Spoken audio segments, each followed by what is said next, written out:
കാവ്യായിട്ട് എത്ര വർഷത്തെ ബന്ധമുണ്ട്? 8ാം ക്ലാസ് മുതലുള്ളതാ. ഓ അടിപൊളി. 8ാം ക്ലാസ് മുതൽ എന്നൊക്കെ പറയുമ്പോ 10-35 കൊല്ലമായിട്ടുണ്ടാവുമല്ലോ അല്ലേ? വളരെ പഴയ സൗഹൃദമാണ്. അങ്ങനെ പ്രായം ഒരു നടിയും വിളിച്ചു പറയരുത് കേട്ടോ. വിളിച്ചു പറയുകയേ ചെയ്യരുത്. നമ്മൾ വെറുതെ അവരുടെ ഇമെയിൽ ഐഡി ചോദിച്ചാൽ മതി. പറയാൻ പറ്റും, പറയാൻ പറയില്ല. Aditi93@gmail.com എന്ന് പറഞ്ഞ് അവർ എഴുതിയിട്ടുണ്ടാവും. ചോറിച്ചിലുണ്ടാക്കുന്ന ഒരു 3-4 ഐറ്റം പറയാൻ പറഞ്ഞാൽ എന്റെ കെട്ടിയോൻ പറയും ചേന, ചേമ്പ്, കാച്ചിൽ, പിന്നെ നിന്റെ നാക്ക്. നമ്മളുടെ ഭാര്യക്ക് തൊട്ട് അടുത്ത പ്രദേശത്തുള്ള അല്ലെങ്കിൽ അയൽവക്കത്തുള്ള ആരെങ്കിലും ആയിട്ട് അല്പം നീരസം ഉണ്ടെന്ന് വിചാരിക്കാം. ആ പെണ്ണിനെ കുറിച്ച് ഇവളോട് കുറ്റം പറയുക, അത്രയും സന്തോഷം ഉണ്ടാകുന്ന ഒരു കാര്യം ഉണ്ടാവില്ല.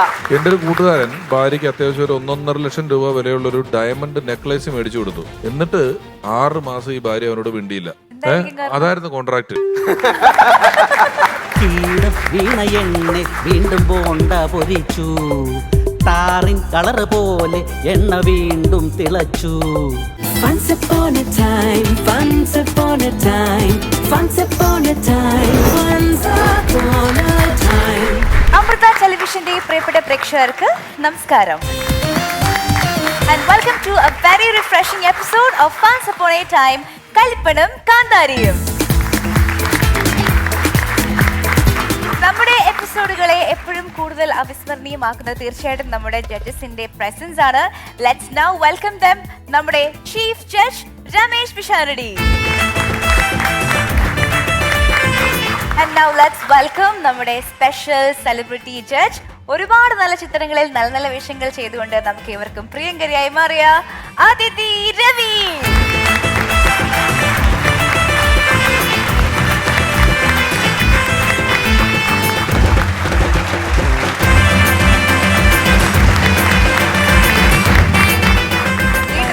സ്വാഗതം. Thank you. നമസ്കാരം അതിഥി. നമസ്കാരം ചേട്ടാ.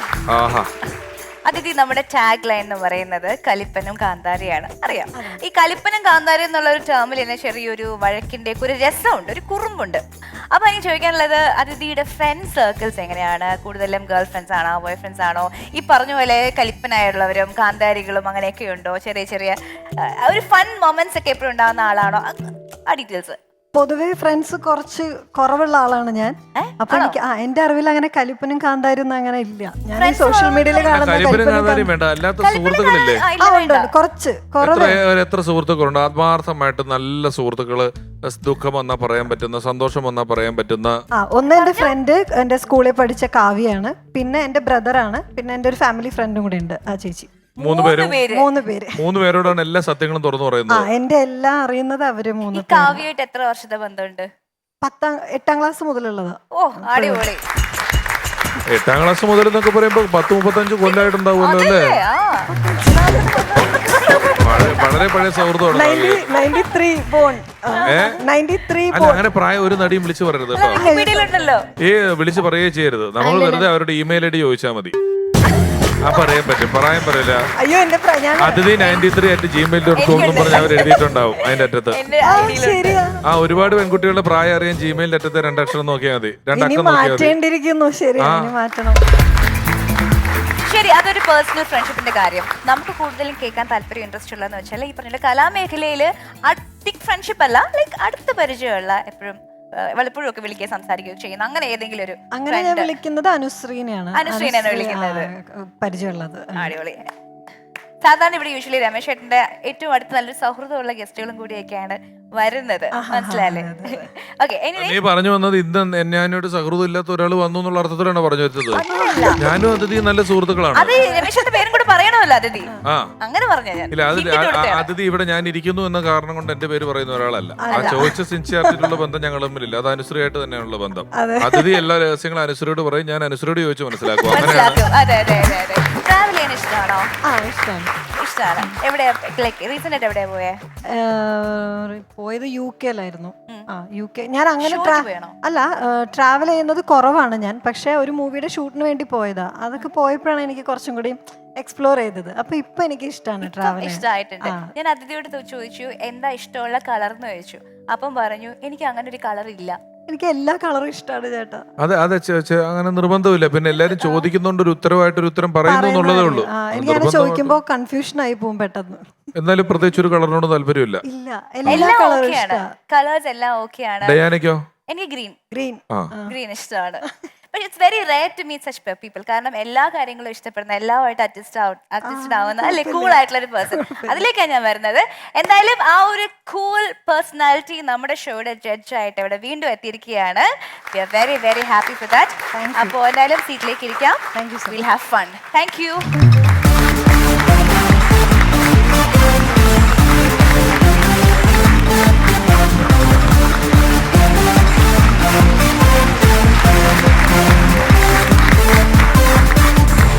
അതെ, നിർത്തിയേ എഴുന്നേറ്റ് എല്ലാവരും എഴുന്നേക്ക് ബാഗ് കൂടെയൊക്കെ എടുത്തോ. അല്ലെ എന്തിനാ ഇരുത്താൻ പറഞ്ഞേ? അയ്യോ, അത് എന്നെ പിടിച്ചു വലിച്ചിട്ട് പോലെ. അതെ, ഇവരെ ഈ ഓഡിയൻസിനെ ഉണ്ടല്ലോ, ഞാൻ അറേഞ്ച് ചെയ്ത ഓഡിയൻസ് ആണിത്. അതെ, അതിന് നിങ്ങൾ നമ്മുടെ കയ്യിൽ നിന്ന് പൈസ വാങ്ങിയിട്ടുണ്ടല്ലോ. പൈസ മേടിച്ചിട്ടുണ്ട് ബിഷാരടി. ഈ ഒരു നേതാവിന്റെ പ്രസംഗത്തിന് ഓഡിയൻസ് ആയിട്ട് കൊണ്ടുപോകേണ്ട ആൾക്കാരാണ്. അപ്പൊ ഒരു അരമണിക്കൂർ ഷൂട്ടിങ്ങിന് തരാമോ എന്ന് ചോദിച്ചതുകൊണ്ടാണ് ഞാൻ അവിടെ കൊണ്ട് നിർത്തിയത്. അരമണിക്കൂർ ആയില്ലല്ലോ, AC ഒക്കെ കൊണ്ടുപിടി. ശരിയാണ്, പക്ഷെ ഈ നേതാവ് നേരത്തെ ഇപ്പൊ വരൂന്ന് അറിയിച്ചേക്കണ് അരമണിക്കൂർ മുമ്പ്.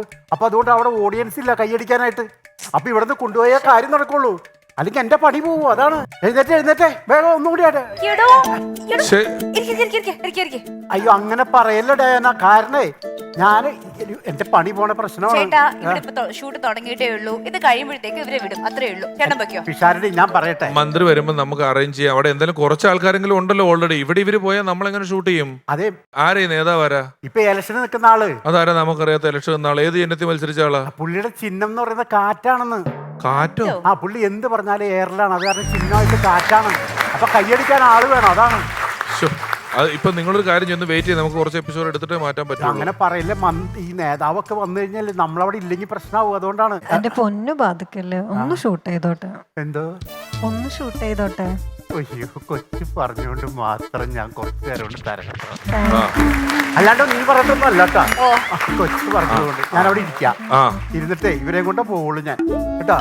അവിടെ ഇരുന്നോ, നോക്കിയോ, നമ്മുടെ സ്പീഡ് തീർക്കാം. നിങ്ങൾ അവിടെ നോക്കിയോ.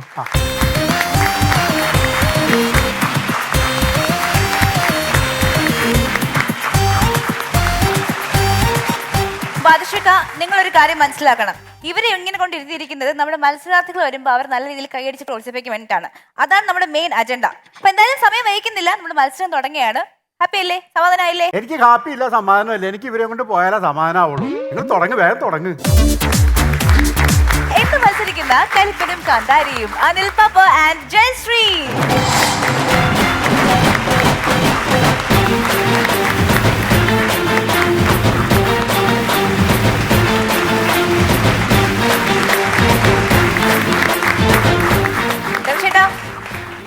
ഇതാരായി വന്നിരിക്കുന്നത്? അനിൽ പാപ്പക്കത്തെ. അതായത് അനിൽ പാപ്പ, നിങ്ങൾക്ക് അറിയില്ല, അനിൽ പാപ്പ ഞങ്ങളുടെ കഴിഞ്ഞ തൊട്ടുമുമ്പ് സീസണിൽ മത്സരിക്കാൻ വന്നു. 7 ലക്ഷം രൂപ ഒന്നാം സമ്മാനമുള്ള ഒരു സീസൺ ആയിരുന്നു. മത്സരാർത്ഥികൾ അവസാനം വരെ പല റൗണ്ടുകൾ പിന്നിട്ട് പോകേണ്ടതായിരുന്നു. അതിൽ എലിമിനേറ്റ് ആയ ഒരാൾക്ക് തിരിച്ചാ കളിയിൽ തുടരാൻ അവസരം കൊടുത്ത ഒരാളാണ് അനിൽ പാപ്പ. കാരണം എന്താന്ന് വെച്ച് കഴിഞ്ഞാൽ അനിൽ പാപ്പ തന്നെത്താൻ സ്വമേധയാ പോയി. അനിൽ പാപ്പ പറഞ്ഞു, എനിക്ക് പേഴ്സണലായിട്ട് ചില ആവശ്യങ്ങളുണ്ട്, ഞാൻ പോവാണെന്ന് പറഞ്ഞ് അനിൽ പാപ്പ പെട്ടെന്ന് അങ്ങോട്ട് പോയി. അതുകൊണ്ട് എണ്ണം കുറഞ്ഞു. ഒരാൾ തുടർന്നു, ആർക്കൊക്കെയോ ഫസ്റ്റ് കിട്ടി. പക്ഷെ അനിൽ പാപ്പ വീണ്ടും വന്നിരിക്കുകയാണ് പൂർവാധിക ശക്തിയായിട്ട്. അനിൽ പാപ്പയുടെ തിരക്കുകളൊക്കെ കഴിഞ്ഞു അല്ലേ? കഴിഞ്ഞു സാറേ.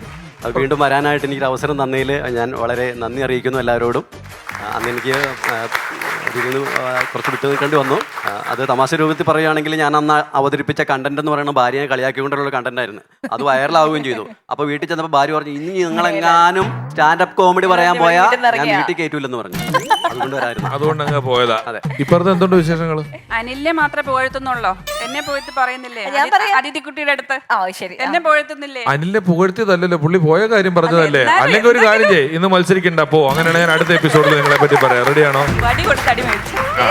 എപ്പോഴും സാരിയൊക്കെ ഉടുത്ത് ആണ് വരുന്നത്. ഇന്ന് പതിവിലും അല്ല, ആൾക്കെന്തെങ്കിലും ചരിത്രം ഉണ്ടോ അതുപോലെ? ചരിത്രം ഒരുപാടുണ്ട്. ആണോ? ഞാൻ ആദ്യമായിട്ടാണ് കാണുന്നത്. ഇതിന് മുമ്പത്തെ സീസണിലുണ്ടായിരുന്നു. വൈറൽ കണ്ടന്റ്, വൈറൽ സ്റ്റാർ ഒക്കെ ആണ്. അത്യാവശ്യം നല്ല പെർഫോമൻസുകളൊക്കെ ആയിരുന്നു. നല്ല പ്രസിഷൻ കിട്ടിയ ആളാണ്. കാണട്ടെ, ഫസ്റ്റ് ടൈം കാണാണ്. All the best. നിങ്ങൾ ചരിത്രവും ഭൂമിശാസ്ത്രമൊക്കെ പറഞ്ഞു കണ്ട് പരിപാടി തുടങ്ങുന്നേ. നിങ്ങൾ ഈ പരിപാടി തുടങ്ങുന്നു പറഞ്ഞിട്ട് കാര്യമില്ല. ബാദുഷാ, നിങ്ങൾ എന്റെ ഓൾറെഡി ഒരു പരിപാടി പൊളിച്ച ആളാണ്. ഇപ്പൊ രണ്ടാമത്തെ പരിപാടി കൂടെ പൊളിക്കാൻ വേണ്ടി വന്നിക്കുവാണത്. അതെന്റെ കുഴപ്പമല്ല, എന്റെ കുഴപ്പമല്ല അത്. പിന്നെ ആരുടെ കുഴപ്പമാണ് ആ പരിപാടി പൊളിച്ചത്? അല്ല, അങ്ങനെ പരിപാടി പറഞ്ഞിട്ടുണ്ടോ? എന്റെ ഡയാന, ഞാൻ പറഞ്ഞുതരാം. ഈ പിഷാരുടെയും കുറെ കൂട്ടുകാരും കൂടി ഒരു ഗൾഫ് പരിപാടിക്ക് ഒരു ഓഡിറ്റോറിയം ഒക്കെ എടുത്ത് റിഹേഴ്സൽ നടത്താം. പിന്നെ റിഹേഴ്സൽ ചെയ്യേണ്ടി പോകാൻ പറ്റുമോ? അങ്ങനെ 2-3 ദിവസം റിഹേഴ്സൽ കഴിഞ്ഞ് കഴിയുമ്പോ അതിന്റെ ഫൈനൽ റിഹേഴ്സലിന്റെ അന്ന് എന്നെ വിളിച്ചിട്ട് പറയാണ്, കുറച്ച് ഓഡിയൻസ് വേണം. ഓഡിയൻസ് ഉണ്ടെങ്കിൽ പരിപാടി എങ്ങനെയുണ്ടെന്ന് അറിയാൻ പറ്റും. നമുക്കൊരു ജഡ്ജ്മെന്റ് അറിയണ്ടേ? ഏത് സിനിമ വരെ പ്രിവ്യൂ ഇട്ട് കാണിക്കൂല ആൾക്കാരെ. അതുപോലെ ഞാൻ പറഞ്ഞു കുറച്ച് ഓഡിയൻസിനെ കൊണ്ടുപോകാം, നമ്മുടെ ഷോ എങ്ങനെയുണ്ടെന്ന് നോക്കാമല്ലോ എന്ന് പറഞ്ഞു. അങ്ങനെ ഒരാൾ കോർഡിനേറ്ററായിട്ട് എന്നെ ബന്ധപ്പെട്ട് ഞാൻ അവിടെ നിന്ന് കുറെ ആൾക്കാരെ തപ്പി നടന്നിട്ട് കിട്ടിയില്ല. അവസാനം കുറച്ച് ബംഗാളികളെ വിളിച്ചു കൊണ്ടുപോയി ഞാൻ ഇരുത്തിയിട്ട് ഞാൻ ഈ ബംഗാളികളുടെ അടുത്ത് പറഞ്ഞ് എന്നെ നോക്കി ഇരുന്നോളണം, പിഷാരടി എന്തെങ്കിലും കോമഡി കാണിക്കുമ്പോൾ ഞാൻ കണ്ണു കാണിക്കും, അപ്പൊ കൈയടിച്ച് ചിരിച്ചോളാൻ പറഞ്ഞു. അങ്ങനെ ഈ ബംഗാളികൾ വന്നിരുന്ന് ഇവൻ സ്റ്റേജിൽ നിന്ന് ഓരോ കോമഡി പറയും, ഞാൻ കൈയടിച്ച് ഇങ്ങനെ കണ്ണടച്ച് കാണിക്കും, അവർ കൈയടിച്ച് ഭയങ്കര ചിരി. ഇവൻ വിചാരിച്ച് ഇവന്റെ പരിപാടി സൂപ്പർ ഹിറ്റാണ്, അതാണ് ഈ ആൾക്കാർ ഇങ്ങനെ ചിരിക്കണേന്ന് വിചാരിച്ചിട്ട് ഈ പാവം ഇത് കൊണ്ടുപോയി ഗൾഫിൽ കളിച്ചിട്ട് പൊളിഞ്ഞു നാറി ഒരു കണക്കിനാണ് രക്ഷപ്പെട്ട് പോകുന്നത്. വണ്ടിക്കാശ് തന്നിരുന്നവര് തന്നില്ലേ? അതാ പറഞ്ഞത്, ഒന്നോ പൊളിച്ചു, ഇതെങ്ങനെ പൊളിക്കല്ലേ? ഇവര് കുറച്ചേരം വിട്ടിരുന്നോട്ട്. അപ്പോൾ നമുക്ക് ഇങ്ങോട്ടേക്ക് വിളിക്കാം നമ്മുടെ ടൈമിന്റെ പുതുപുത്തൻ എപ്പിസോഡുകൾ മറക്കാതെ കാണാൻ നിങ്ങൾ സബ്സ്ക്രൈബ് ചെയ്യൂ. Ramesh Pisharody entertainments on YouTube.